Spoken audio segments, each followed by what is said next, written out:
Welcome to Gangsta's Paradise. This is where I kick Cautionary Street Tales.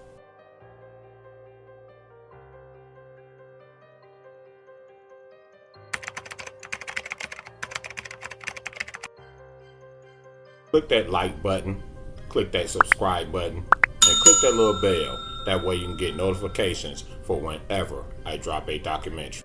Keep it up with YouTube guidelines. I am not here to encourage folks to join gangs, cliques, mobs, or crews, but this is a fair warning if you choose to cross that line.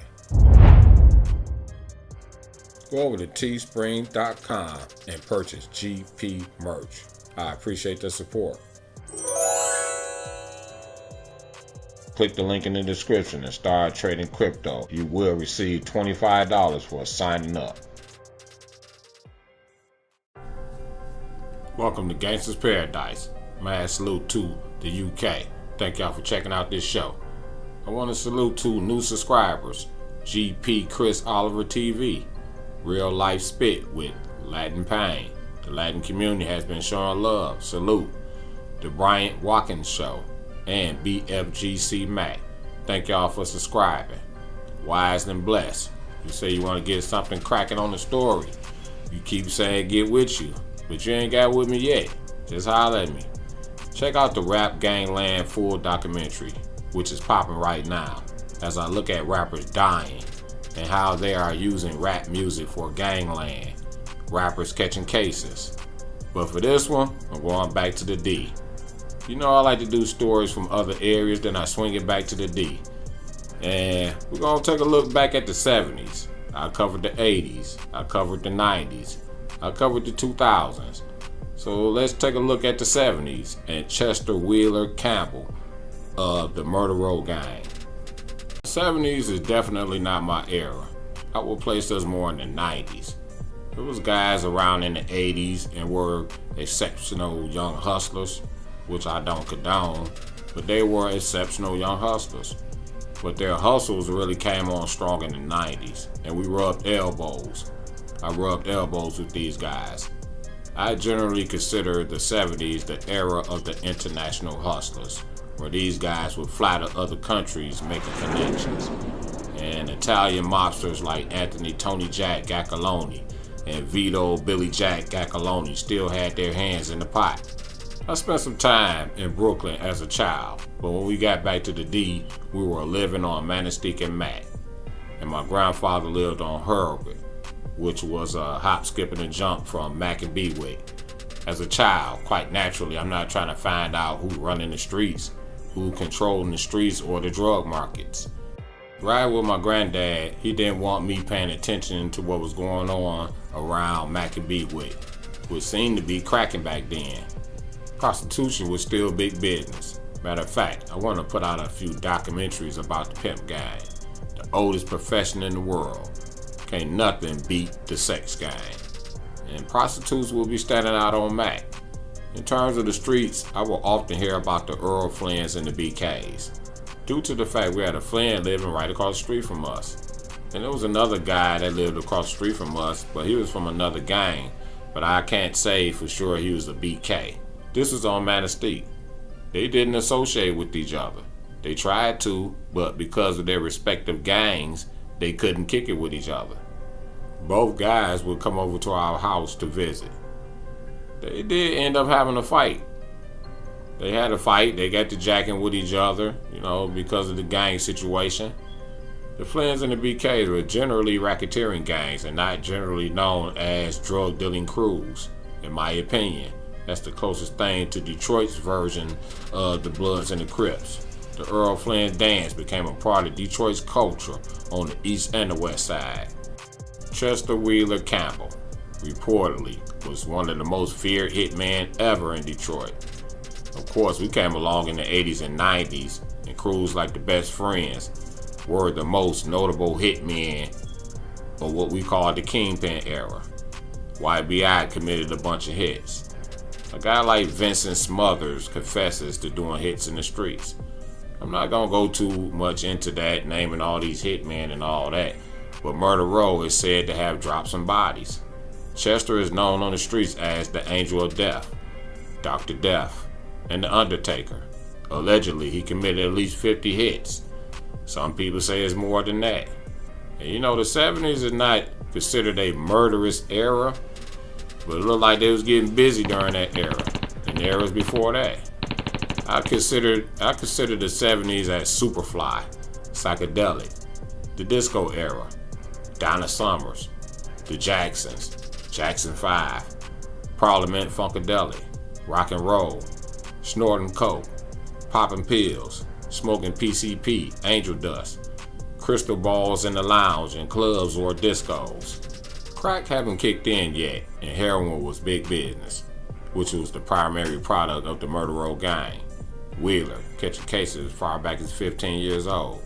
A court-appointed psychiatrist diagnosed him as an intelligent man with a high IQ.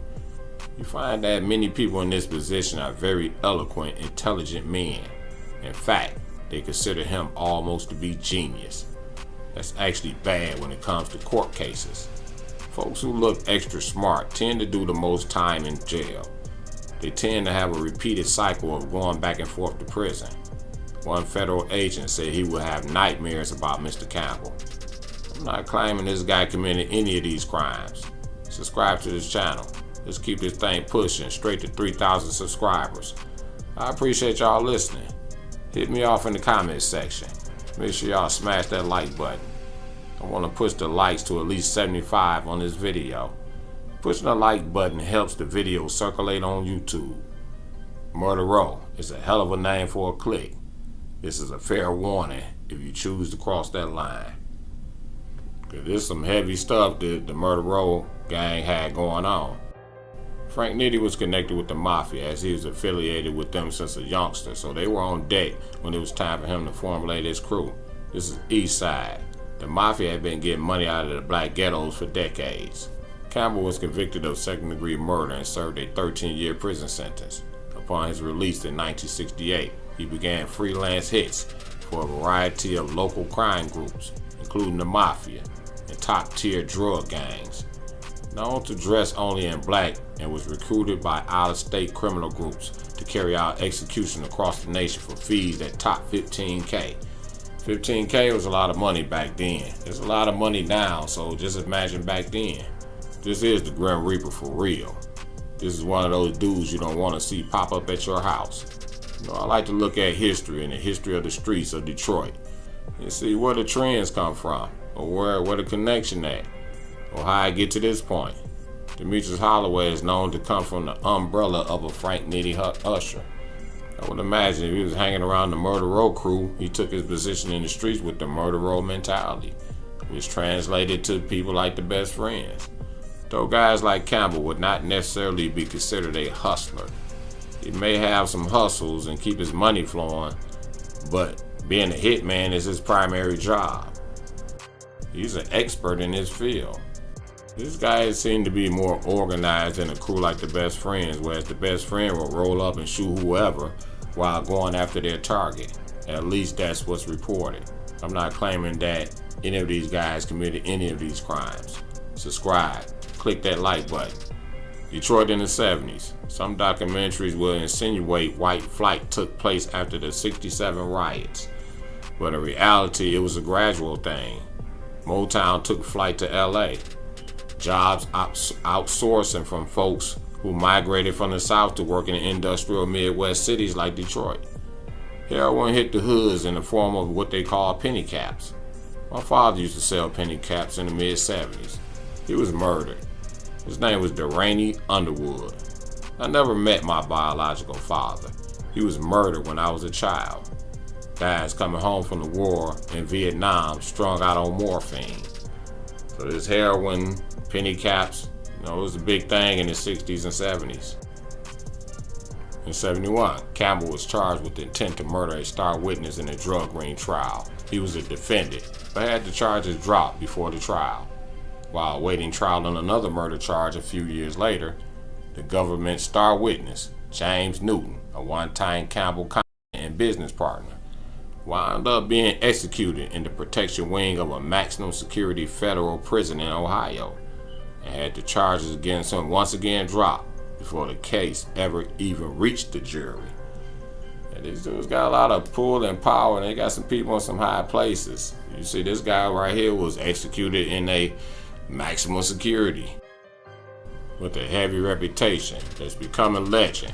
Around 73, Campbell started associating and doing business with Frank Usher and Harold Morton, two young and up-and-coming heroin dealers from the east side.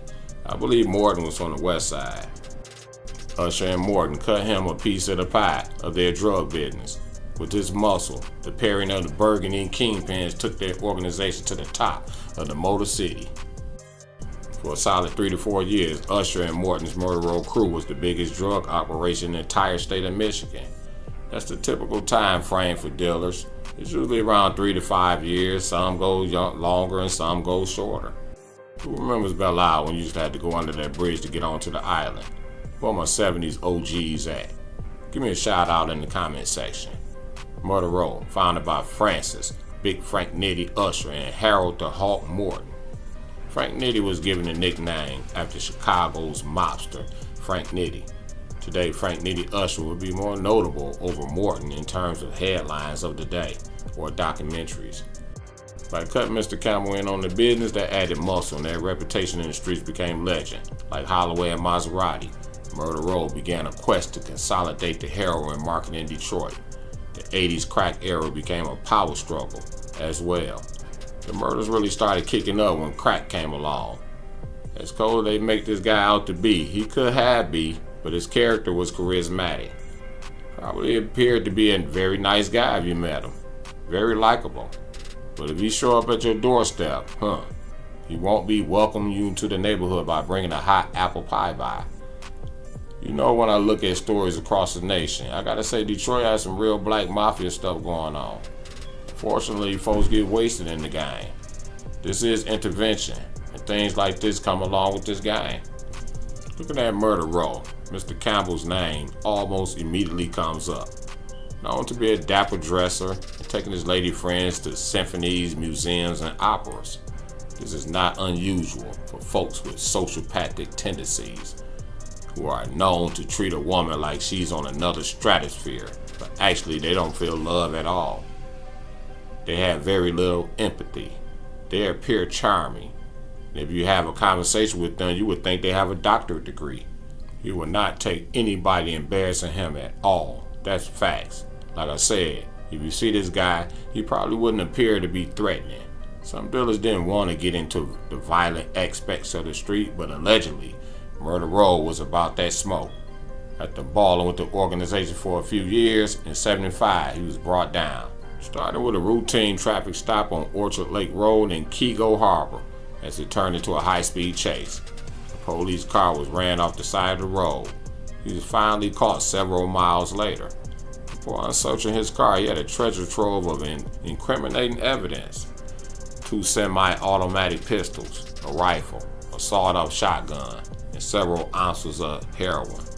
They also found a truckload of notebooks with names and addresses of over 300 law enforcement agents and government officials, as well as the names and daily habits of several recent murder victims and a heap of photocopied classified police documents. During a forthcoming trial in which Campbell was convicted on drug and weapon charges, federal prosecutors alleged the notebooks and their contents consisted of a hit list of past and potential targets. The authorities called it an assassin kit. Allegedly, his home base was a funeral parlor. Chester Campbell was Gangland's James Bond. He was the 007 of the underworld. Y'all wonder why it seems easy to hit folks. We call it slipping. When folks like this get on your trail, it's like a nightmare. This can be a serious nightmare. Obviously, Mr. Campbell has some powerful connections to come up with government documents, but again, they were connected to the Italian mafia. They say the John Wick character is a mirror image of Campbell and how he worked. The organization lost its muscle, and like I said, this reminded me of Holloway's movement. Back when he caught his case in 75, Murder Row was still active. Holiday is now the muscle in the organization. Dr. Devers, they called him, was released in 84. And he went back to freelance work in the underworld. He ended up going back to prison in 87, basically with the same type of cases. He was caught with another assassin kit. Eventually, he passed away at the age of 71. This is an intervention. I would rather see this group be known for being a Fortune 500 company in Silicon Valley. Subscribe to this channel. Click that like button. To all my real listeners who check out all my documentaries, responding to your notifications, I appreciate y'all. Tell a friend about GANGSTAS Paradise. This is Cautionary Street Tales. I don't profess to know it all. I certainly was not the biggest dope boy, but I was an OG to the game. Tricks of the trade. Folks like to laugh and giggle about the stories that other people go through. And I got plenty of them, but I can assure you this ain't no joke. If I can stop somebody from going down that road, I would. We get caught up in telling these stories and forget that message, but that's first and foremost. Y'all hit me up in the comment section. Where my 70s OGs at? What got y'all up out the streets? Or y'all just enjoy Cautionary Street Tales? A few pastors are subscribed to GP, book writers and script writers. Salute. Murder Row, headed by Frank Needed Usher and Harold the Hawk Morton. Now with Doc Holliday and Freeman on their side, they were ready to keep this thing rolling. But I really want to focus on Doc Holliday, as he is from New Orleans via Buffalo. Buffalo back in the day was a mafia stronghold.